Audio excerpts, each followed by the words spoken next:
जय Hind all my dear students, आपका स्वागत है इस प्लेटफॉर्म पे।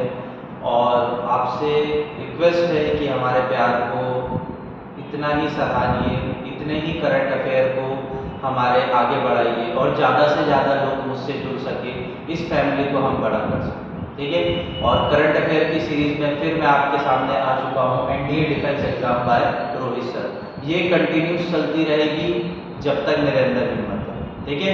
और ये हमेशा चलती रहेगी, जो कि आपको नॉलेज प्रोवाइड डेफिनेटली करेगी, ठीक है। आगे बढ़े। आज है कोटेशन जो कि बहुत मुझे अच्छा लगा और ये नेल्सन मंडेला जी के द्वारा कोट किया गया है। Education is the most powerful weapon which you can use to change the world. आप कितने भी अस्त्र शस्त्र से लड़ लो, कितने भी आप तलवार उठा लो, कितने भी AK-47 उठा लो, but education is a weapon that you will change the world. मतलब अगर आपके पास दिमाग है, आपके पास एजुकेशन की पावर है, तो definitely you will change the world. क्यों लोग नेपोलियन को याद नहीं रखते हैं? लोग महात्मा गांधी जी को क्यों याद रखते हैं? महात्मा गांधी जी की फिलॉसफी को क्यों याद करते हैं? क्यों हिटलर को याद नहीं रखा जाता है? नेल्सन मंडेला जैसे पीस लवर को याद रखा जाता है?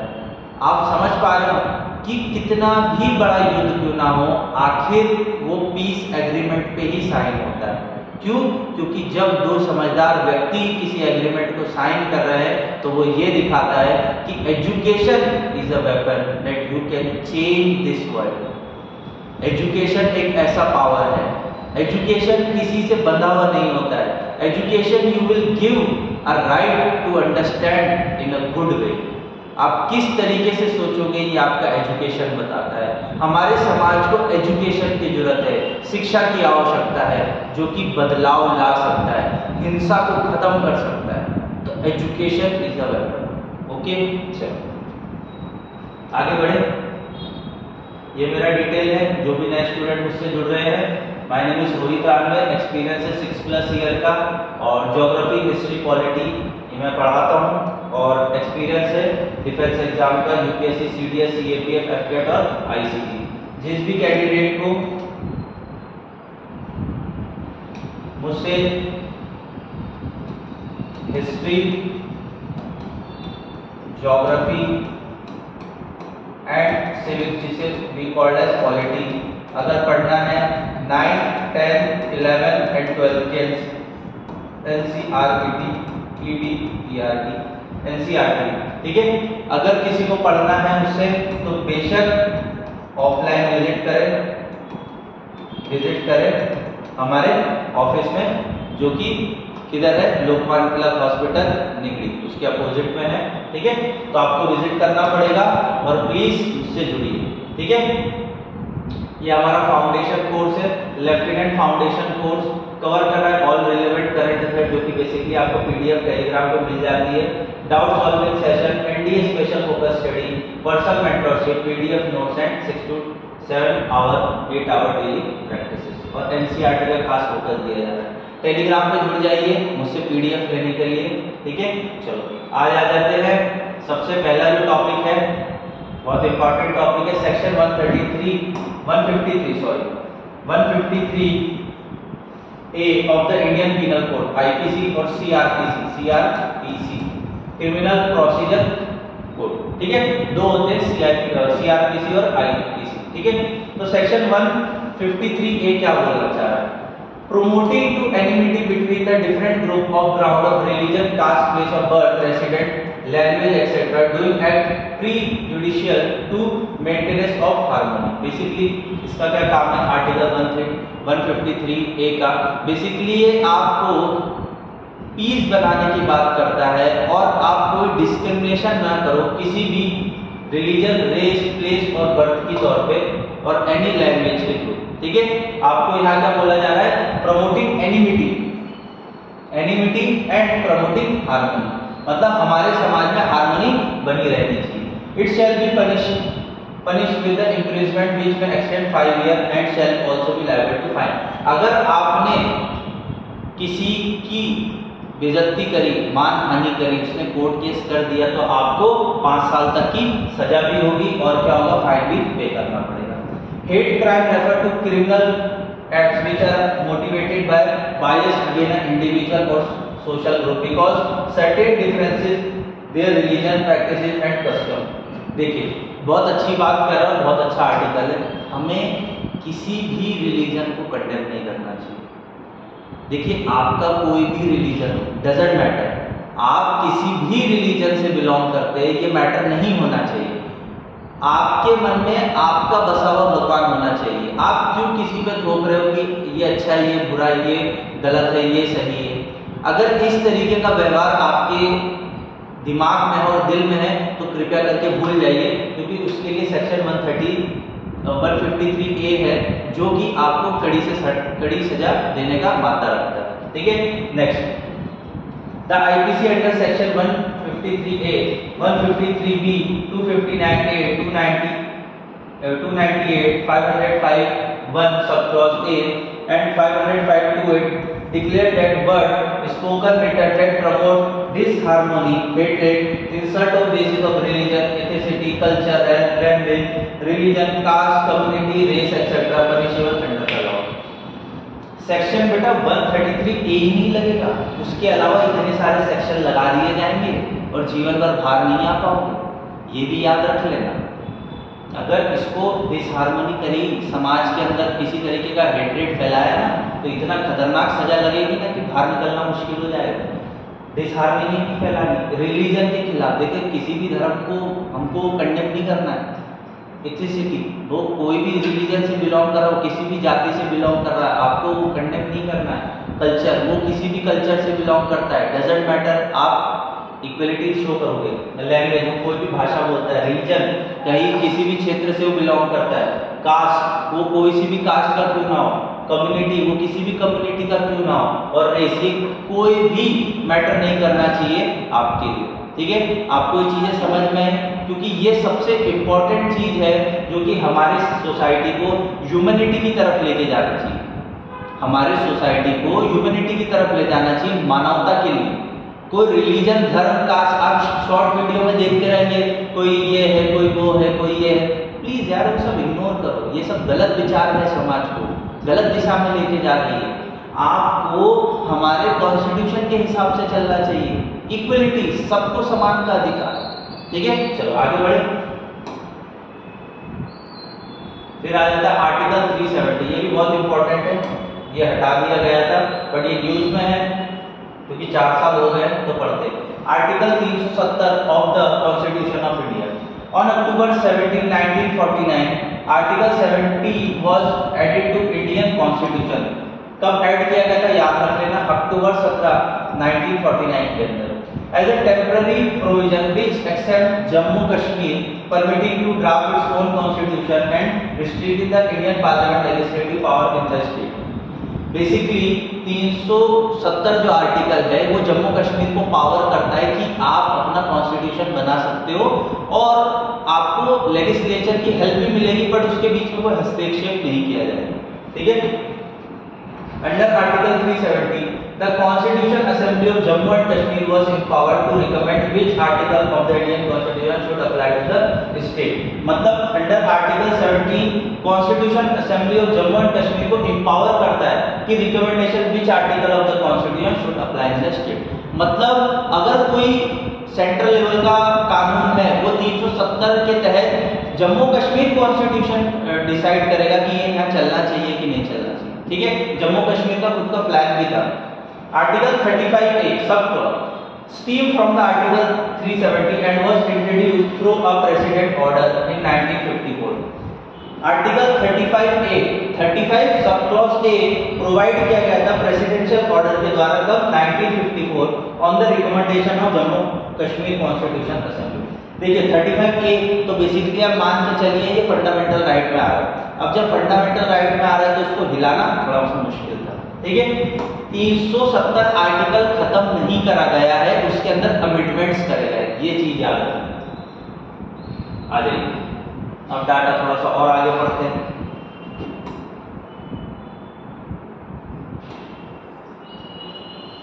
On 5 August 2019, the President of India exercised the power to confess the Clause A, Article 370 Constitution had issued the Constitution Application of Jammu Kashmir Order 2019. Through this, Government of India has made modification of Article 30 itself, not revoked it. देखिए, मैंने यही बोला 2019 के अंदर article को abolish नहीं किया गया है, उसके अंदर अमेंडमेंट किया है सब क्लॉज डाल के, ठीक है। Development projects. The government has launched various development projects in Jammu Kashmir such as road, rail, connectivity, health, education, infrastructure, tourism, heritage, sports, youth empowerment. Basically अगर किसी क्षेत्र को डेवलपमेंट करना है, किसी राज्य को डेवलपमेंट करना है, तो आपको क्या करना पड़ेगा, वहां का इंफ्रास्ट्रक्चर बनाना पड़ेगा, रोड बनाने पड़ेंगे, एजुकेशन देना पड़ेगा, tourism, heritage, sports, youth empowerment, सबको रोजगार मिलना चाहिए। तो कहीं ना कहीं आर्टिकल 370 रिवोक नहीं किया गया है, उसमें सब क्लॉज ऐड किया गया है और क्या किया है, थोड़ा सा कॉन्स्टिट्यूशन की पावर बढ़ा दी गई है, ठीक है। यहां तक चीजें समझ ली। The government has sanctioned 54 projects under the Prime Minister Development Package for the Jammu Kashmir, ठीक है, ये करंट है। The government has also implemented various flagship schemes in Jammu Kashmir, Ayushman Bharat, Ujjwala योजना, प्रधानमंत्री किसान Samman Nidhi, PM Awas Yojana. Under the Ayushman Bharat scheme 21 lakh beneficiary has been registered and 1.5 lakh has available to free treatment in Jammu Kashmir। बहुत अच्छा ये योगदान है प्रधानमंत्री मोदी जी के द्वारा, जो कि आयुष्मान भारत लेके आए थे।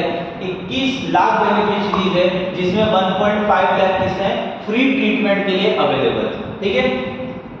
The government has also amended the Jammu Kashmir Panchayati Raj Act in 1989 to provide reservation of seat women, scheduled caste, scheduled tribe, backward class in panchayat. 1989 के अंदर पंचायती राज के अंदर अमेंडमेंट भी किया गया, किधर, जम्मू कश्मीर के अंदर, जो कि बेसिकली क्या करेगा, वुमेन्स को राइट देगा, शेड्यूल कास्ट को देगा, शेड्यूल ट्राइब को देगा और बैकवर्ड क्लास को देगा। अब यह इंफ्रास्ट्रक्चर क्या बना, Zojila tunnel which provide all weather connectivity to Srinagar to Leh. ये याद रखना है एनडीए वालों, जोजिला टनल किसके बीच में बना हुआ, श्रीनगर टू लेह के बीच में। The Leh airport expansion and passenger to facilitate more flight from the Ladakh. भाई लद्दाख जाने के लिए आपको बेसिकली श्रीनगर से होके ही जाना पड़ता था, बट ये जब कनेक्टिविटी बन गई Srinagar to Leh, highway all weather हमेशा खुला रहता है, तो कहीं ना कहीं ये क्या दिखा रहा है कि हम आगे बढ़ रहे हैं अपने देश को लेके, विकास को लेके।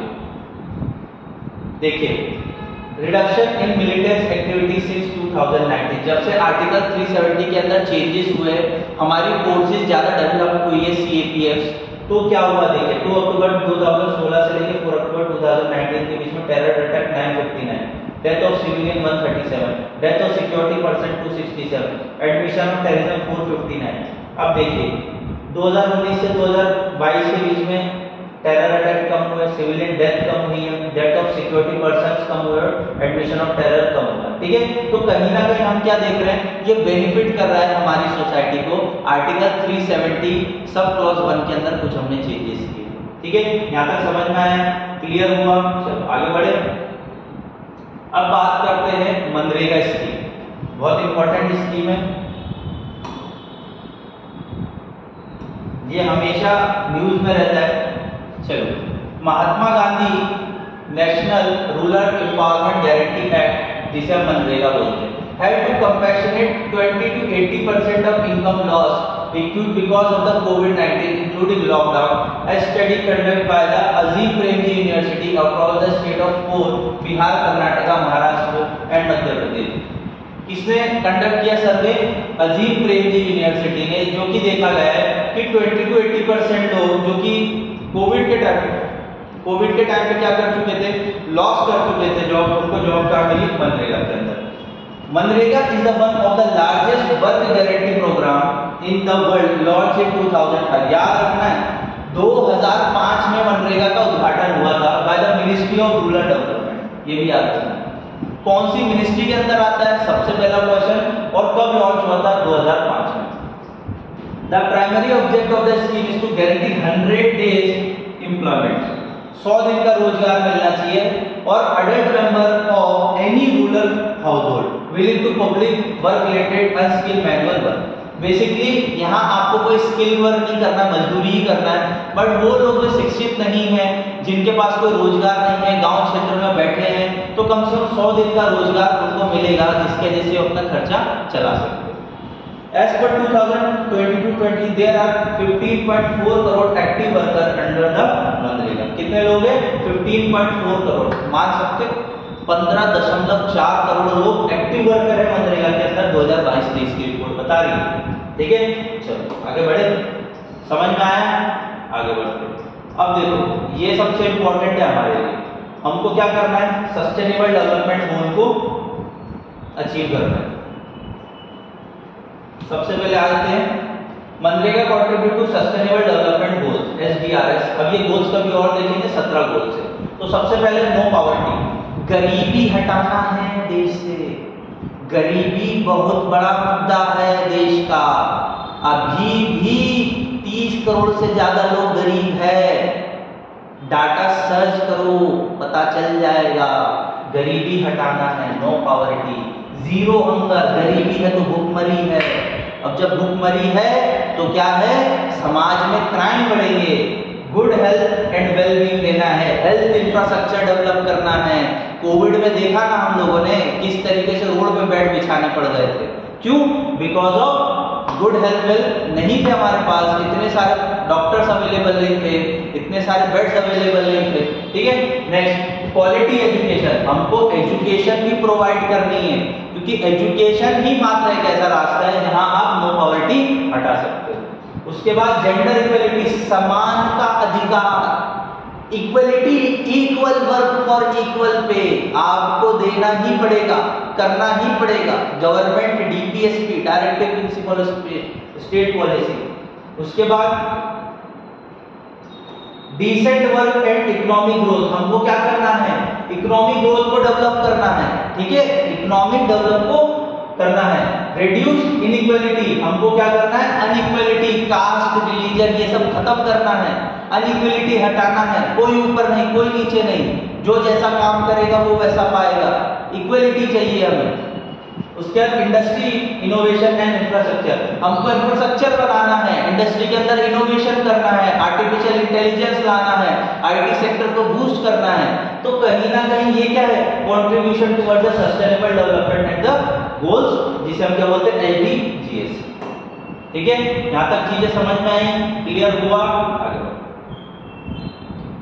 ये भी बहुत अच्छी न्यूज है। IISER Bhopal research conduct list genome sequence of jamun. जामुन का जीनोम सीक्वेंस करने से क्या होगा, पढ़ते हैं। सबसे पहले तो not just ayurvedic but multiple clinic studies have shown health benefit of jamun. जामुन मतलब काले कलर को, मतलब वॉयलेट कलर के होते हैं।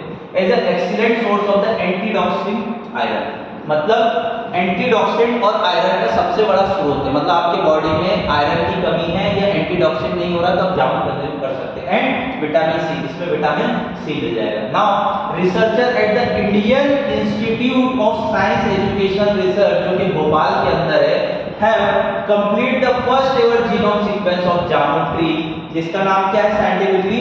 सीजियम क्यूमेनी। क्या नाम है? सीजियम क्यूमेनी। ठीक है, प्रोनाउंसिएशन में कोई मिस्टेक हो रही है तो प्लीज इसको करेक्ट कर लेना। Popular in India for the medical properties, fruits and ornament values. ठीक है, जामुन का बहुत बड़ा इंपॉर्टेंस है, सबको पसंद भी होंगे क्योंकि बहुत हेल्दी होता है, विटामिन सी का इसमें अंदर सोर्स होता है। तो किसने किया है? Indian institute of science education and research centre Bhopal में। ठीक है, समझ में आई चीजें, क्लियर हुई? Fruit seed extract from jamun have well-known anti-diabetes property and highly recommended in Ayurvedic treatment of the health anxiety। मतलब ये बहुत ज़्यादा हेल्पफुल है, जो कि डायबिटीज वाले जो लोग होते हैं उनके लिए तो एंटी डायबिटीज प्रॉपर्टी के लिए ये बहुत ज़्यादा हेल्पफुल है। आज डायबिटीज के बारे में भी पढ़ेंगे, डायबिटीज कितने प्रकार की होती है। ठीक है, यहाँ तक समझ में आया? चलो आगे बढ़े, आते हैं GST में। बेसिकली 9-10 की GST जो होती है वो अलग होती है, मैथ्स में भी बहुत से लोगों ने पढ़ा होगा GST क्या होता है। अब GST देखते हैं।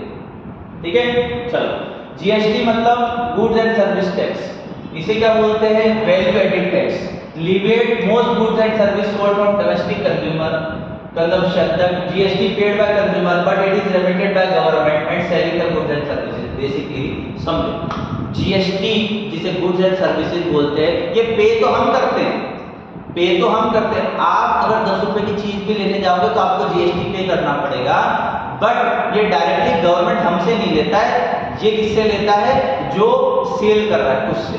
ठीक है, यहां तक चीजें समझ में आई। Applicable on the supply side, ये सप्लाई साइड पे एप्लीकेबल होता है। GST is applicable on the supply of goods and services against the old concept of the manufacture and the sale of the good and provision of the services. Basically क्या, पहले VAT लगते थे, tax लगते, बहुत सारी other चीजें लगती थी, जिसमें सर्विस टैक्स आ गए, जिसमें बहुत सारी और भी चीजें आ गई। तो ये चीज लगने की वजह से क्या होता है, कहीं ना कहीं बहुत सारा खिचड़ी पक जाती थी और करप्शन बढ़ जाता था। तो GST आने की वजह से क्या हुआ है, GST आने की वजह से you will get a health benefit, मतलब हम ये बोल सकते हैं GST की वजह से इतने सारे टैक्स रिजीम हट चुके हैं। अब आइए डेस्टिनेशन बेस्ड है, GST is based on the principle destination based consumption tax and against the present principle organic waste taxation। Basically destination based मतलब जहां से मैन्युफैक्चर हुआ है वहां से GST चालू होगा, मतलब GST वो भरेगा और उसके बाद अंटिल जो कंज्यूमर यूज करेगा वो पे करेगा। ठीक है, यहां तक समझ में आया। ड्यूल GST क्या होता है, दो तरफा GST। It is a dual GST with the centre and the state. क्या होता है, सेंटर और द स्टेट आपको भरना पड़ता है स्टीमनेसली, living and tax on the common basis. ये कॉमन बेसिस पे होता है, जैसे कि 14% का GST लग रहा है तो 7% स्टेट के पास जाएगा और 7% सेंटर के पास जाएगा। ठीक है, ये तो समझ में आ गई। GST leave by the centre called the central GST और स्टेट करता है तो SGST। यहां तक समझ में आया कि गुड्स एंड सर्विसेज टैक्स किस प्रकार के होते हैं, applicable on supply side, destination based taxation और ड्यूल GST। यहां तक समझ में आया, आगे बढ़ो। इसके कुछ और भी है, अब इसमें मल्टीपल रेट्स भी लगते हैं, जो भी देख लेते हैं। मल्टीपल रेट कौन कौन से, 5%, 12%, 16 और 20, ये 4 ही स्लैब में काम होता है और एक 0 है, 0% भी है बट वो दिया नहीं। ठीक है, अगर आप मूवी देखने जाते हो तो बेसिकली 16% का GST देना पड़ता है। The schedule on the list of the item could be fall under this multiple slab work out by the GST। अब ये आया आपका in India GST bill the first introduced in 2014। ये कब आया था, 2014 में सबसे पहले GST को पार्लियामेंट में इंट्रोड्यूस किया गया था as a bill. The constitution 122 amendment bill, कौन सा बिल का नाम था, 122 amendment bill. This got approval in 2016, देखिए 2 साल लग गया। The status by Rajya the Constitution 101 Amendment Act 2016 its provision। Basically 2014 में आया, अमेंडमेंट बिल का नाम क्या था, 122 अमेंडमेंट बिल, और ये एक्ट कब बना, 101 अमेंडमेंट एक्ट। देखिए बिल जो होता है वो कहीं ना कहीं क्या होता है, प्रेजेंट किया जाता है, और एक्ट मतलब राष्ट्रपति के साइन उसमें लग चुके हैं तो उसका क्या होगा, अमेंडमेंट एक्ट बन जाता है। मतलब बिल ज्यादा आते हैं, कई कैंसिल भी हो जाते हैं, पर अमेंडमेंट एक्ट बहुत कम बनते हैं, मतलब कानून बहुत कम बनते हैं। तो कानून कितने बन चुके हैं, 101 अमेंडमेंट एक्ट, और ये कब बना, 2016। ठीक है, central GST to cover excise duty, service tax. ये देख लीजिए पहले जो थे क्या थे, एक्साइज ड्यूटी और service tax. The GST cover VAT, value added tax, luxury tax, ये भी हट गया। ठीक है, integrated GST cover interstate trade, ICGST बोलते हैं, is not a tax but a system to coordinate state and the union territory. ठीक है, IGST क्या है, इंटरस्टेट ट्रेड। ठीक है, तो ये कोऑर्डिनेट करने का काम करता है। कौन कौन से टैक्स सेंटर ने खत्म किए, फिर एक्साइज ड्यूटी, सर्विस टैक्स और वैट और लग्जरी टैक्स। ठीक है, अब देखिए किसके अंदर आता है, कौन से अंदर, आर्टिकल के अंदर ये लाया गया है। Article 246A, state has power to tax good and services. State के पास पावर है आर्टिकल 246A के थ्रू कि स्टेट क्या ले सकता है, गुड्स एंड सर्विसेज टैक्स ले सकता है। Article 279A, GST council and form by president. GST council किसने फॉर्म किया, प्रेसिडेंट, मतलब लास्ट में क्या है, प्रेसिडेंट ऑर्डर ना। तो कौन से आर्टिकल के अंदर है, आर्टिकल 279A। स्टेट और सेंटर में कंफ्यूज मत होना, स्टेट कौन सा है, 246A के अंदर आता है और सेंटर 279A के अंदर। ठीक है, administrate and governor govern GST. The chairman is union finance minister. इसका चेयरमैन कौन होता है जीएसटी का, ये याद रखना, union finance minister.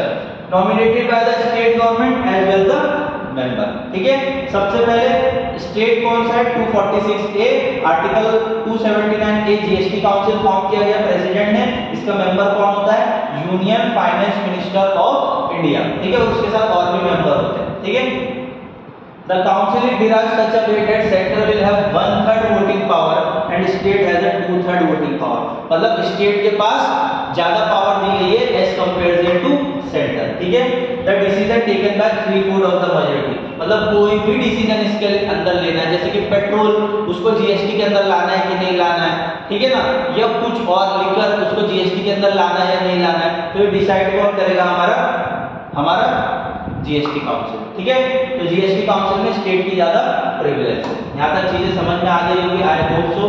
Any doubt is there, that definitely you will be connect with me at the Telegram. ठीक है, चलो आगे बढ़े। मैं आपको फिर बता देता हूं, नॉलेज के लिए अगर आपको आना है, सीखना है कुछ, तो डेफिनेटली आप यहाँ आपको A to Z चीजें मिलेंगी यार, और बिंदास पढ़ो आप। मुझसे कोई भी टॉपिक आपको चाहिए कि सर मुझे नहीं समझ में आ रहा है, उसके लिए वीडियो बन जाएगा। ठीक है, चलो। डायबिटीज एक तरीके का डिसीज मान सकते हो। Diabetes is a metabolic disease और the condition which the level of glucose in the blood remain high for extend period of the time. मतलब डायबिटीज एक ऐसी बीमारी है जो कि आपका जो ग्लूकोज है ब्लड के अंदर वो कभी ऊपर हो जाता है, कभी नीचे हो जाता है, तो इस बीमारी को क्या बोलते हैं, diabetes. Diabetes can also refer to the condition itself. In other words, it condition that occur when the body is unable to make efficient use of glucose. मतलब इंसुलिन की कमी की वजह से क्या हो जाता है, डाइजेशन खराब होने की वजह से क्या होता है, जो ग्लूकोज होता है वो ज्यादा मात्रा में बढ़ जाता है या तो कम मात्रा में रिड्यूस होने लगता है। ठीक है, इंसुलिन जो कि पैनक्रियास से निकलता है, serve as a source of energy for the body से। ठीक है, जब इंसुलिन ही नहीं रहेगा तो डायबिटीज तो होनी ही है। ठीक है, अब इसमें कुछ तक कॉज देखते हैं, क्या क्या कॉज होते हैं डायबिटीज के। Diabetes can be created when either the pancreas, फिर मैंने वही बोला, pancreas does not make the enough insulin. अगर डायबिटीज का जो पेशेंट है, पैनक्रियास से जब इनफ अमाउंट में इंसुलिन नहीं बनेगा तो क्या होगा, डायबिटीज होने की संभावना है। When the cell of the body do not respond appropriately to the insulin, मतलब जो सेल होते हैं बॉडी के वो इंसुलिन को कनेक्ट नहीं कर रहे हैं अप्रोप्रिएट तरीके से, तो क्या हो सकता है, diabetes. That is the produce both of these scenario can lead to development of the diabetes. Basically diabetes होने का कारण क्या है, पैनक्रियास से जो इंसुलिन निकलता है वो क्या नहीं कर पा रहा है, कनेक्ट नहीं कर पा रहा है इसके साथ, सेल्स के साथ, तो इसकी वजह से क्या हो गया, डायबिटीज। समझ में आई चीजें, क्लियर हुई। चलो आगे देखते हैं कितने कितने टाइप के डायबिटीज है वो भी देखेंगे और सिम्टम्स भी देखेंगे। ठीक है, सिम्टम्स ऑफ डायबिटीज क्या देखना है हमें, symptoms of diabetes. The appearance of sign and symptom various person to person, ये वेरी करता है, किसी को क्या हो सकता है, किसी को क्या हो सकता है। जैसे कि फ्रीक्वेंटली यूरिनेशन, मतलब बेसिकली उसको कंटिन्यूटी टॉयलेट आएगा। Feeling more stress and tired than usually, मतलब बेसिकली उसको फील होगा कि मैं किसी टेंशन में हूँ, डिप्रेशन में हूँ, टायर्ड फील करने लगा। बीइंग थ्रस्टियर, मतलब उसको बहुत ज्यादा प्यास लगेगी। ब्लरिड विजन, मतलब उसको दिखेगा भी कम। ये सिम्टम्स है, अगर डायबिटीज किसी को हो जाए तो ये जाके उसको देख लेना, अगर कोई सिम्टम्स है तो चेक करा लो। लॉस ऑफ वेट, मतलब उसका वजन कम होने लगेगा। ठीक है, तो ये कहीं ना कहीं बड़े बड़े सिम्टम्स हैं जो कि डायबिटीज के अंदर हम देखते हैं। ठीक है, अब देखिए टाइप कौन कौन सी होती है। सबसे पहली टाइप होती है diabetic mellitus type 1 type 2। Diabetes mellitus के अंदर क्या होता है, टाइप 1 और टाइप 2 होता है। डायबिटीज इंसुपिडिस और जेस्टिनेशनल डायबिटीज। ठीक है, ये बोल सकते हैं 2 से 4 प्रकार की डायबिटीज है। तो बेसिकली इंडिया में ये और ये ज्यादा पाई जाती है, ये नहीं पाई जाती, मतलब डायबिटीज मेलिटस ज्यादा पाई जाती है। ठीक है, अब थोड़ी सी चीजें पढ़ लेते हैं डायबिटीज 1 के बारे में। ठीक है, हमको 2 ही जानना आवश्यक है, डायबिटीज कौन कौन सी है, जिसमें से 2 हमको जानना है। Type 1 diabetes mellitus type 1 is another name of condition characterized by the pancreas inability to secrete adequate amount of insulin। Type 1 में क्या होता है, जो पेनक्रियास है वो उस अमाउंट में इंसुलिन सिक्रीट नहीं कर पाता है जिससे कि वो सेल से कनेक्ट हो पाए। As a direct consequence of this there are increase in the amount of glucose both found in the blood and the urine। मतलब जो ग्लूकोज होता है वो यूरिन में बहुत ज्यादा पाया जाता है। मतलब आपके जो टॉयलेट से क्या निकलेगा, ग्लूकोज। मतलब आपके बॉडी के अंदर ग्लूकोज अब्सॉर्ब भी नहीं हो रहा है क्योंकि इंसुलिन वो काम कर ही नहीं पा रहा। ठीक है, ये फर्स्ट वाला। और ये सबसे ज्यादा इंडियन जो है वो सबसे ज्यादा इसी से ग्रस्त है, टाइप 1 से। टाइप 2 देखिए, diabetes mellitus type 2, another name for condition people who are pre-dogs to develop type 2 diabetes due to the genetic are more likely to get condition, overweight and do not get enough exercise। Basically type 2 diabetes किसको होता है, जो कि ओवरवेटेड होता है। और दूसरी चीज इसके अंदर क्या होता है, ये जेनेटिकली भी होता है, पेरेंट्स से चाइल्ड को मिल जाए। तो कहीं ना कहीं डायबिटीज 2 थोड़ा कम है, पर डायबिटीज 1 आपको बहुत ज्यादा हमारी सोसाइटी में मिलेगा। ठीक है, चलो आगे बढ़े। मुझे लगता है आई होप सो डायबिटीज के बारे में जो मेरी जानकारी थी मैंने आपके साथ साझा करी है। और ज्यादा पढ़ना है तो ऑफलाइन बैच में आइए, आपको भर भर के पढ़ाया जाएगा। जो आपको ज्ञान का जो स्रोत है वो आपके साथ खोला जाएगा, क्योंकि यहाँ टाइम का लिमिट है और टाइम के लिमिट के अंदर मुझे काम करना पड़ता है। आज ये ज्योग्राफी से रिलेटेड है, ठीक है, बहुत इंपॉर्टेंट है ज्योग्राफी। और मैं ज्योग्राफी या पॉलिटिक्स रखता ही हूँ हमेशा। सबसे पहले क्या देखना है हमको, वार्म करंट क्या होता है और कोल्ड करंट क्या होता है। पहले तो कोल्ड करंट देखते हैं। Ocean current can move water away from the polar reason, equatorial region called the cold current. मतलब जो ओशनिक करंट है वो पोलर रीजन से नीचे की तरफ जब आ रही है तो उसे क्या हम बोलेंगे, कोल्ड करंट। ठीक है, क्या लिखा, water away from the polar reason, equatorial region is called. मतलब इक्वेटोरियल रीजन की तरफ आ रही है पोलर विंड, तो उसे हम क्या बोलेंगे, कोल्ड करंट। वार्म करंट क्या बोलते हैं, oceanic current that move water away from equatorial region to polar region. Basically cold current polar region से इक्वेटोरियल रीजन पे आ रही है, मतलब 0 डिग्री पे, और वार्म करंट 0 डिग्री से 90 डिग्री पे जा रही है, जिसे हम पोलर रीजन बोलते हैं। यहाँ तक चीजें समझ में आई।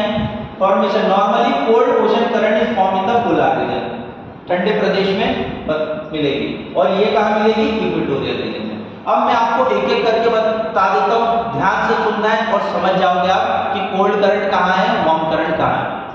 पैसिफिक ओशन में वार्म करंट किसको बोलते हैं, अलास्का को, कुशिरो करंट, ईस्टर्न ऑस्ट्रेलिया करंट और नॉर्थ पैसिफिक करंट। ये याद कर लेना है, घोट के पी लेना है, क्योंकि एनडीए में बार बार पूछे जाते हैं कि वार्म करंट कौन सी है, कोल्ड करंट कौन सी है। तो पैसिफिक ओशन में warm current Alaska, Kuroshio, east Australia और नॉर्थ पैसिफिक करंट है। कोल्ड करंट कौन सी, कैलिफोर्निया, पेरू। पेरू मतलब ठंडा होता है, पेरू समझते हो ना, अमरूद, वो ठंडा होता है, मतलब कोल्ड करंट। ओशिको और वेस्ट विंड ड्रिफ्ट। ठीक है, तो याद कर लेना है आप लोग को। और इसके ट्रिक्स एंड ट्रिक्स में ऑफलाइन में बताता रहता हूं बच्चों को कैसे याद करना है। अटलांटिका में देख लो, वार्म कॉज होगा स्ट्रीम, स्ट्रीम मतलब भाप निकल रहा है, जब भाप निकल रहा है तो क्या होगा, वार्म होगा। ब्राजील गर्म देश है, अटलांटिक ठंडा है बट वार्म करंट वहां से निकल रही है। ठीक है, अब कोल्ड में आ जाइए। लेब्राडोर सफेद कलर का कुत्ता है, ठीक है, व्हाइट कलर का होता है, तो मतलब क्या मानते चले, कोल्ड है। कैनरी, कैनरी मतलब कैंडी, वो भी ठंडी होती है तो कैनरी। बेंगुला, बेंगुला मतलब व्हाइट, व्हाइट मतलब ठंडा। तो ये आप तो इजी याद कर लोगे अटलांटिक ओशन में Labrador, canary current, Benguela.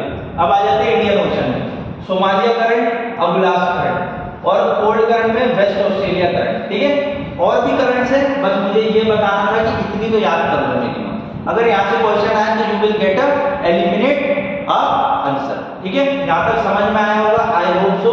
Any doubt then definitely ask. तो आ जाइए, ओम फिनिक्स लर्निंग एकेडमी, हम बैच लॉन्च कर चुके हैं एनडीए का। 29 नवंबर से बैच स्टार्ट हो चुका है, तो प्लीज जल्द से जल्द जुड़िए। एनडीए का नोटिफिकेशन आने वाला है दिसंबर 20 को, और 21 अप्रैल को एग्जाम है।